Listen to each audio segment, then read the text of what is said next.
What's going on, everybody? It's Dot Bets checking back in. We have episode 10 of On the Dot Sports Betting Podcast coming your way.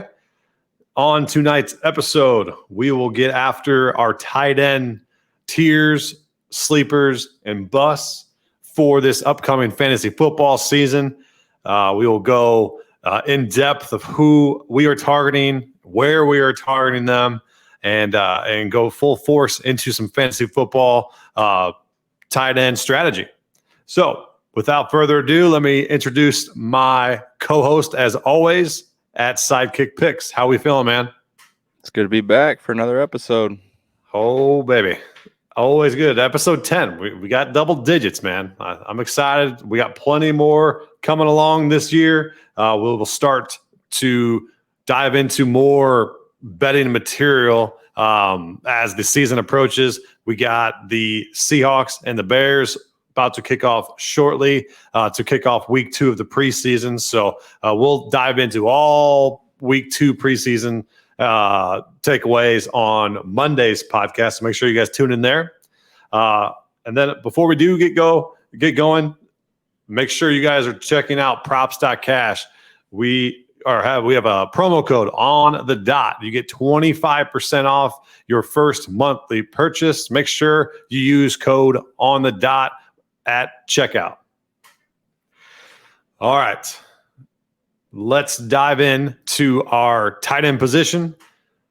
I think the industry has a consensus here. We'll go right into our tiers. Tier 1 is pretty much unstoppable. We finally had to include somebody with Travis Kelce because he outdid him last year with a spectacular year. But the tier 1 is Travis Kelce and Mark Andrews, plain and simple. I don't know if there's any other projection that shows that in the industry. I would highly doubt it. Maybe you flip-flop between Andrews being 1 and Kelce being 2, but nobody in that 3, 4, 5, 6 range is going to compete with these two output-wise. So how would you rank them, and who would you want more on your team this year, Sidekick? You said it exactly the way I think it should be said. Kelce, number 1, Mark Andrews, number 2. All the drafts that I've been doing so far this year, you can get Kelce in the second round. So if you're drafting like 10th or 11th out of a 12 team or 12-man league, you can usually get him on the way back. And then Andrews has been going around like in the 3rd round. So I prefer Kelce just because he's consistent. He's got Patrick Mahomes throwing to him, and he's pretty much the one trusted guy that Patrick Mahomes is going to have this year. So I lean him, but if you get stuck with Mark Andrews, it's not a bad thing either.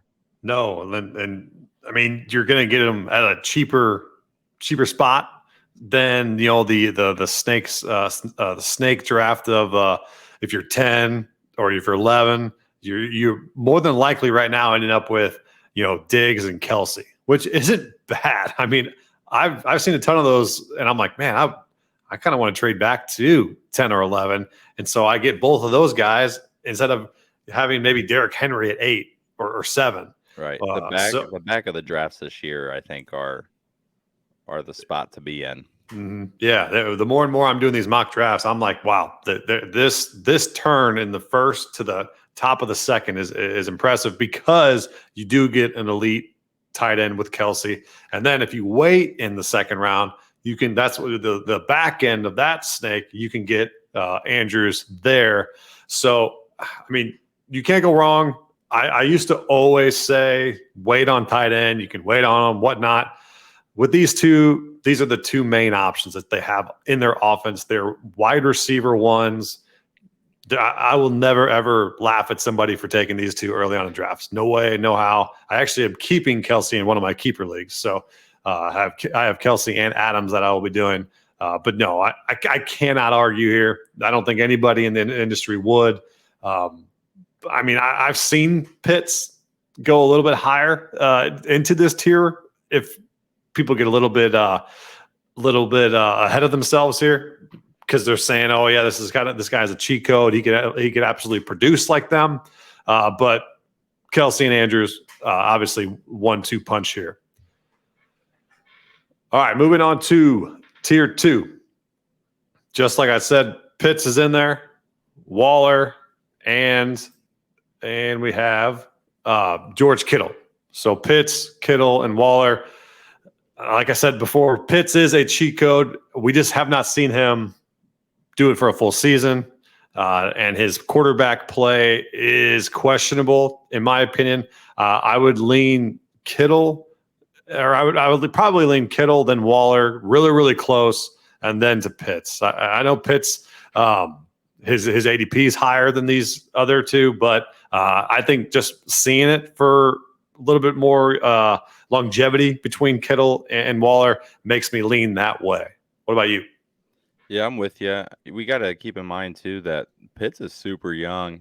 He took a lot of snaps out of the slot last year, which, I mean, if you're looking for a tight end that's going to catch the ball, him lining up in the slot's a good spot for it. But like you said, new quarterback. Um, I just don't trust Mariota as much as I do Matt Ryan. Mm-hmm. So I think we're going to see a little regression with Kyle Pitts. So personally, where he's being drafted, I'm not touching him.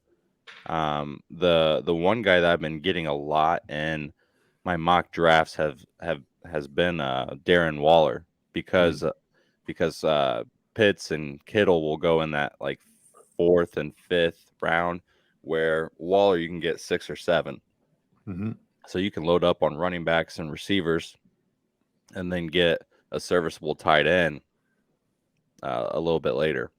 Yeah, and I mean, you could really group all of these guys together. I just think Pitts' ADP is a little bit high, a little bit. And I mean, for a guy who, I mean, I get it. There's positive regression maybe upon him, but he only caught 1 touchdown pass last year. And, you know, he caught over 1,000 yards. Kudos to him for that. I think he could probably repeat that.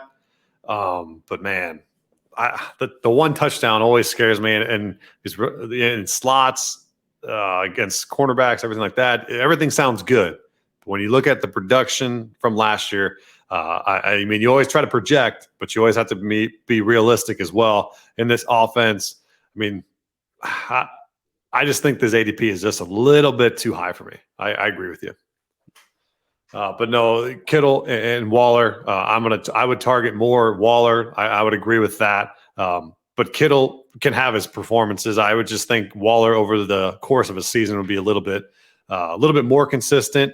And like you said, you could load up on some additional running backs and receivers earlier in the draft. All right. So who is your tier 3? So in tier 3, we have T.J. Hawkinson, Godert, Zach Ertz, and Dalton Schultz. Personally, I want to say I really like Hawkinson. I mean, this guy's got tons of talent, but his numbers just haven't been where I think they should be, just based on his talent. So to me, and again, I think the Lions offense is going to be outstanding this year with all the weapons that they have. So he's definitely a guy that you can get super late that has a high ceiling. So I like him, but when I'm drafting this year, I think the best strategy, if you're not getting one of those tier 1 guys, or if you want to wait a little bit later, is Godert or Ertz. We saw already in the preseason Jalen Hurts targeting Godert for that touchdown, and I think he has just as much value as Hawkinson. I think he can definitely fall into that tier 2. And Ertz with a full season of Kyler Murray is going to be exciting to watch. Yes, yeah, and I'm a little skeptical on Ertz. I will say that I'm a little bit weary. For whatever reason, my gut feeling is just he is going to just not perform as well as he did last year. Hawkinson, his hype last year was unbelievable, and now it's finally come back to real life. They've realized this is the Lions' offense. it can't sustain this many people. You know, you could be Amon St. Brown, you can have DeAndre Swift, but you can't have an elite tight end in here, I don't think. I can think a serviceable one, and that's why he falls to this tier here. One that I'm not afraid to roster in my fantasy leagues, but I'm not excited about it. In this tier, I like Goddard and I like Schultz. The Schultz is my favorite in this one. I think I could have almost put him in my tier 2 with the lack of weapons there, and that was my argument to loving CeeDee Lamb, because there's not, Jalen Tolbert. He's got a ways to go. There's just nobody else there. It's going to be the Schultz and Lamb show. And Schultz had 8 touchdowns last year. I can see double digits for him this year. But that's a little bit more optimistic than the industry. But, man, I'm excited. If you get Dalton Schultz and you can wait, I think he's going late 6th round, early 7th. You can wait there. And then if you wait even more, you get Goddard in the 9th. So I've done a couple mock drafts where I pick up Hurts and then I wait and I wait, grab some other running backs and receivers, and then boom, I pounce on Goddard late in like the 9th or 10th round. Hurts to Goddard stack. That was pretty lethal last year. I think we can see a repeat of that this year. Okay, what do you got for tier 4? I think that's the last tier we got. Yeah, so this one's a little bit longer just because all these guys are kind of similar and they're going to be grouped together just because of production. But Dawson Knox is probably the front runner for this tier, but his only downside is competition. So we may see a little regression from him, but oh man, I'm going to get chewed up for not being able to pronounce this dude's name, but the Broncos tight end, Albert, just help me out. Alberto. Thank you. Yep. I think he'll have a little bit higher of a ceiling just because we're bringing in Russ Wilson. So I don't mind him there. Irv Smith. One guy I think has a lot of value is Tyler Higbee. He ran like the 6th most tight end routes last year. Oh yeah. So this is a guy you can get super late, like 10th round, and is gonna have a high ceiling. Let's see, he's gonna get you 500 to 600 yards, maybe 5 touchdowns. So for a late tight end, that's pretty decent. Another guy that I'm really big on is Cole Kmet this year. Mm-hmm. Obviously, I'm a Notre Dame fan, so I've been waiting for this guy to get his opportunity. But I think he's probably one of the best options in Chicago, so we should see production from him as well. No, I'm okay with those. I'm skeptical in this tier for me with Gesicki and Fant. I really, really loved Fant last year. I was a big fan of him. I played him a lot in DFS because in DFS I tried not to go elite with tight end and kind of save some salary, get a little bit different there. Maybe get somebody like Noah Fant last year, had a couple big games. And another guy in this one is Irv Smith. I know he's coming back from injury, but he has potential to explode in this offense. You saw Higbee in the O'Connell offense last year. You're going to see Irv Smith thrive in this one as well. So definitely give me some of Irv Smith this year. And I'm backing you here on Cole Kmet. Limited targets there. It's going to be Mooney and it's going to be Kmet. That's all Fields is going to be comfortable throwing to. He's going to have the occasional deep ball to another receiver, but man, it's going to be the Kmet show, moving chains. So I'm all in on Kmet late in drafts. Then you can't go wrong with Freiermuth. Freiermuth with Pittsburgh, you're going to have Trubisky, and even if Trubisky struggles, Pickett has been showing signs that he can withstand the NFL competition. And I think you will see him rely on Freiermuth and Harris more as kind of safety nets there. Same with Trubisky. So give me some Freiermuth. I'm hesitant on Knox. I really think he's actually one of my busts this year. Yeah.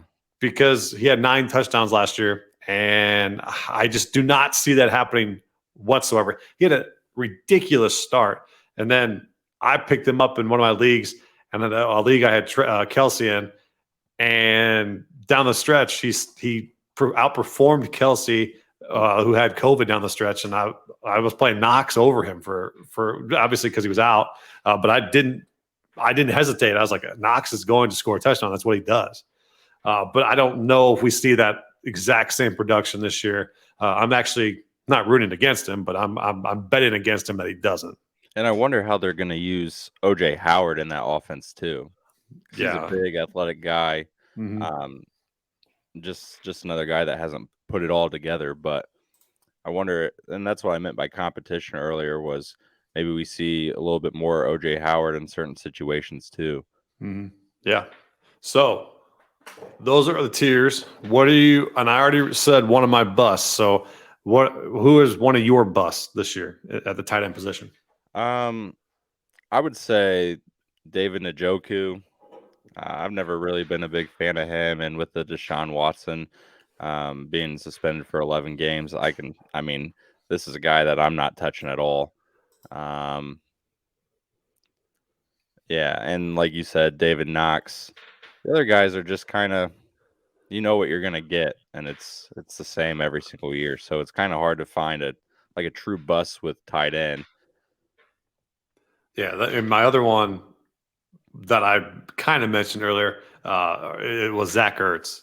I just think, he caught 74 passes last year between the two teams that he played, 770 yards, 5 touchdowns. I get it. You get a full year with Kyler. Also, Hopkins is out.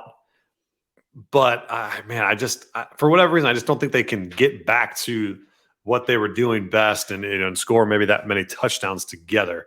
So I do see just some regression with Ertz. You can wait on him in drafts as well, but it's just someone I'm not excited to roster.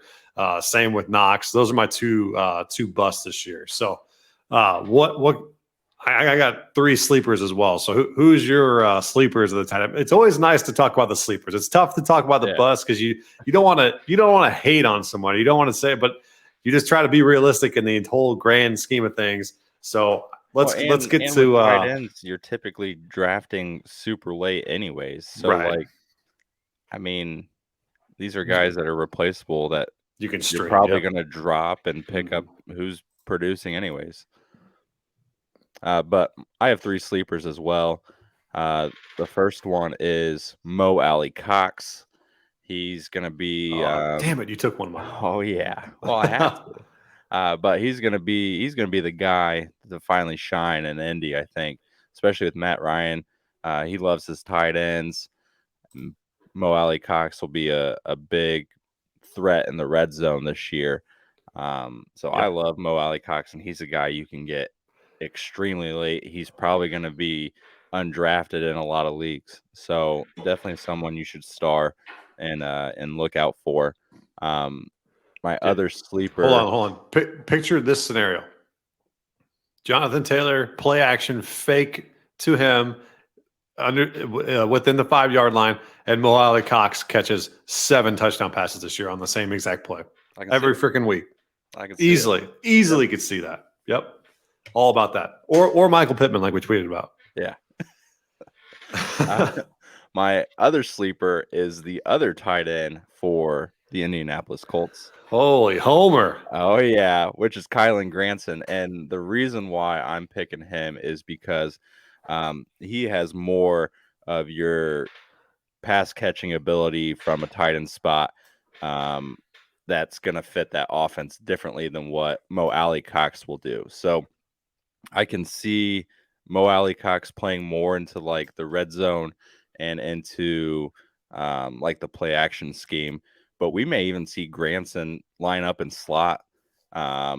He's going to do a lot of different things. He's got good speed. He's got good hands. I just think and Colts play a lot of 2 tight end.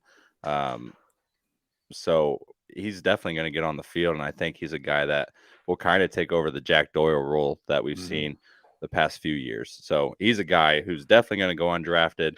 I'm not telling you to draft him, but he's a guy you like. Put on your radar. Yeah, definitely watch him and see how the Colts utilize him, because I like him a lot. Click that watch list after the draft on this guy. And all right. The last guy. Last guy is Gerald Everett. I hope I'm not taking all of your people, but I got Gerald Everett. I got 2 left that are really, really special to me. But I like Everett. I like it. Yeah, he's coming from Seattle, and he'll be playing with Justin Herbert now. And Herbert's another guy that utilizes his tight ends very well. The last 2 seasons, he's had Jared Cook, who finished 15th in the league as a tight end. And then the year before that, he had Hunter Henry, who finished 10th overall. So I think Everett's another guy that will have a high ceiling, and we should see an increase of production from him. Mm-hmm. Perfect. Yeah, I like those. And the one that I am piggybacking on for sure, that was one of mine, was Mo Alley Cox. I keep picturing that play action play, and he's just going to have several of those this season, and can easily be streamable in very, very good situations. So my other 2, one is somewhat hurt, but I think he's going to come back with a vengeance. Robert Tonyan Jr. So, his injury cut short last year, only played 8 games. He didn't do the greatest. However, they lost their biggest receiver, Devontae Adams. Now it's going to be Aaron Jones. It's going to be Alan Lazard, Romeo Doubs. And then you got A.J. Dillon. And everyone just seems to keep forgetting about Robert Tonyan. He caught 11 touchdown passes in 2020. So Aaron trusts him. Aaron loves when he can just trust somebody and know where the hell he's going to be. He came off of almost a 600-yard performance in 2020 as well, and caught over 50 passes. And that's with Devontae Adams in the lineup. I'm not going to say he's going to sit here and go 11 touchdowns, but let me see where he's going currently. He's going round. People are drafted. I don't even think he's getting drafted. Yeah, it says 19. Then if you're doing that, no one's drafting you. So yeah, you can wait, or you can just stash him if you want. I'm actually going to be streaming him in my redraft league, and hopefully get him one of these weeks where he starts going off a little bit before. But man, Tonyan, he gets me excited. He can definitely outperform where he's being drafted tremendously and he's done it before. That's what I love to see. I love to see someone who's done it before and just maybe got hurt and they can do it right again. So my last sleeper is going to be Hayden Hurst. All right, hear me out. You guys saw what CJ Uzomah did, or Uzomah, whatever. You saw what he did last year. He caught 5 touchdown passes, 50 receptions, 500 yards in the Joe Burrow-led Bengals offense. Now insert a better receiving tight end, a more athletic receiving tight end, and someone who's done this before in Atlanta. Played all 16 games in 2020, 570 yards, 56 receptions, 6 touchdowns. The exact same production. The Bengals knew what they were doing. They knew they could go get a cheap tight end that could replace Uzomah and absolutely do everything and anything that they needed him to do, block, and especially catch touchdown passes in the red zone. Those are 2 that I'm very, very excited about, that you can literally get for free if you wait till like the last pick in your draft, or get them off the waiver wire in week 1. So just keep an eye out on those 2. But Tonyan and Hurst really, really excite me late in drafts. Yeah, I really like those picks. I forgot about Hurst. No, yeah, I've been slowly trying to figure out who could do, something at the end of those drafts, or maybe just watch and wait. And Tanyan is in that same kind of scenario where kind of Komet, you got Schultz, where you got really one good receiver there, and then it's you. Then you're the tight end. You got to be the wide receiver 2 or end up being the wide receiver 1 there. And Tanyan's shown it over and over again. And then Hurst, super, super cheap, and you can just stream him in good spots. All right. So any final thoughts, any conclusions, anything you think we missed? I think we covered the tight end position pretty well. Mm-hmm. Almost 30 minutes of tight end talk is. It's pretty thorough.